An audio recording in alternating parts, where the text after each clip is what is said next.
Ủa, bỏ kia sao?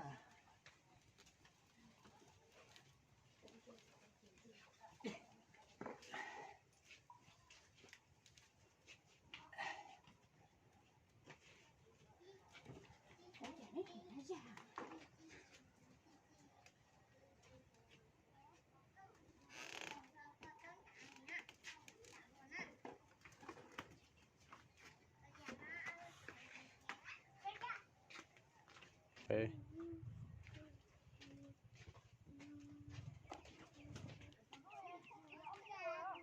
Rồi, tôi xia chứ.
Tụi mỏ cá má chị nè. Cũng mới xí xa thôi nè. Ê.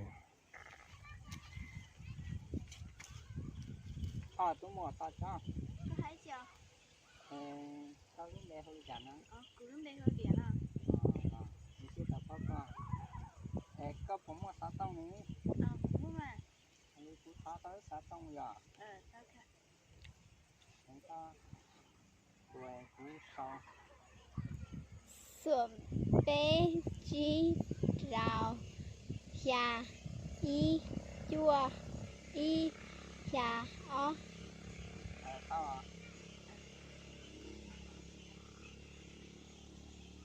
à xin gì đồ à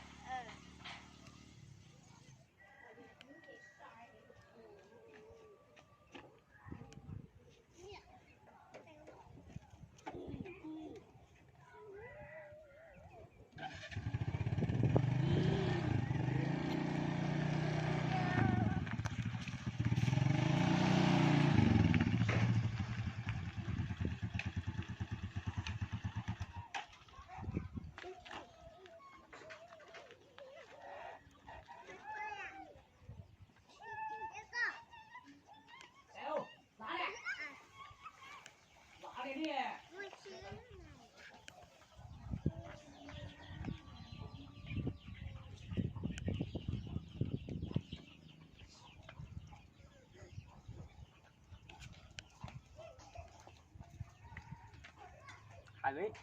cú gì chỉ tống thôi đấy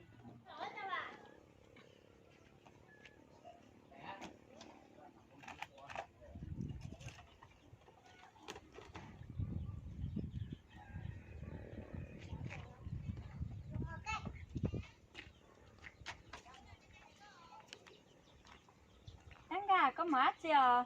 ha chỉ quá chi này cú thâu cho to mùa đấy à Thao một mùa tao nhiều nhớ là nhóc không chứ chỉ có quá chị chị một tàu nữa à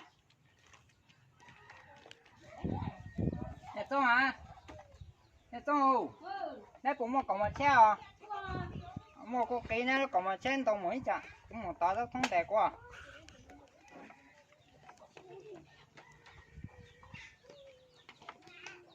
ai có kỹ mũi chị cũng ăn cả cái là con nè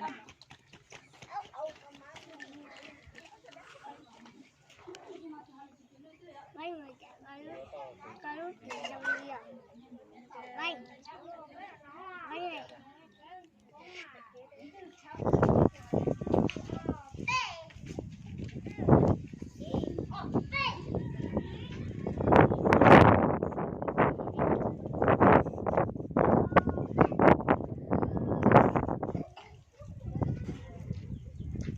nhá chế thế rồi nhất sẽ rất to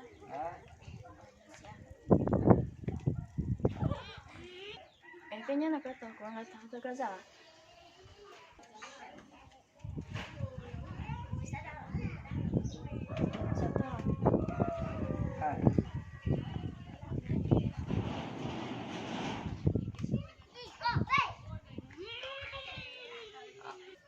béo nó nè hóa chỉ là sao bây anh là bây giờ sẽ sao nè còn nhau chế xứ này tôi sẽ không một gì nè không cơ mà thì không phải cái chị mà lại em thử một bát sao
biết đấy nó giỏi chồng đấy ô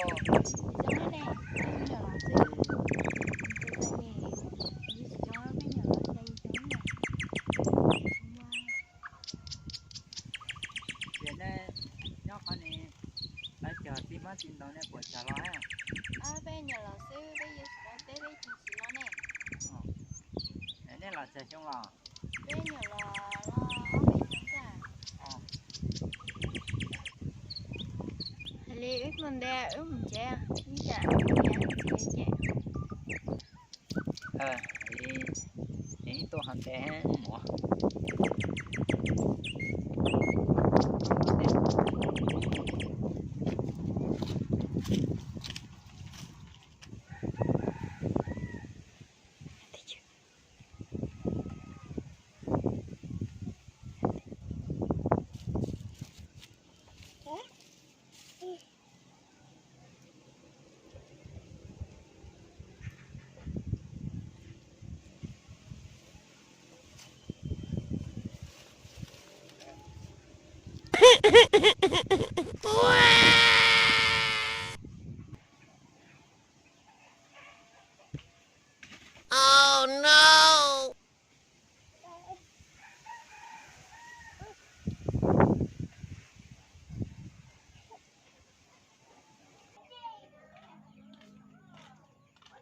thôi nè cô nhắc trẻ à nhớ à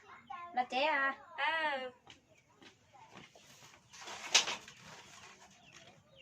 nó thì đánh nào có mới nè đánh nào vừa sao trẻ xong hát nó mót pin được xem nè hello nó thì có mới có vừa xong mình gì ô có lò này gì à cú mà cú tôi chiều có nè có mắm mó nè bỏ mỏ từ ấy ta chỉ cũng chỉ mua giò là nè có bộ tao mới dứt số là nó nói là chỉ có rong liền cho có đi chả luôn nên chỉ có nên chỉ tôi sẽ cũng xe cứ chỉ có nên là luôn đó là cho hải lý cơ đó là cho hải lý như giờ dòng chứ cái dòng cho khác rồi nhớ nó chỉ nó dám nó mở thế hoàn thiết xuân nó sẽ có của dòng mình chỉ thế cứ rong chỉ tao là cho hải lý để ước tên đế để ước mù là nhớ nó dám nó mở thế thiết xuân nó hay dòng tàu nó cứ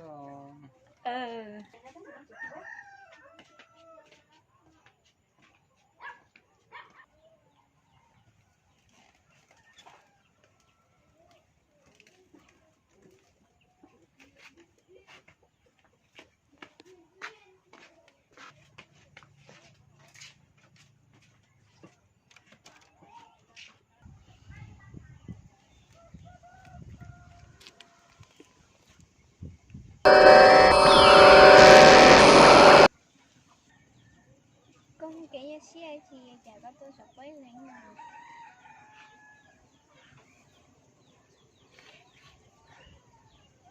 thế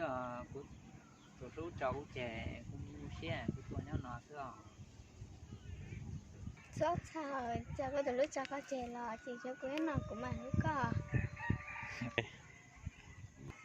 giờ đi có phải là vậy có một số một bé tới hai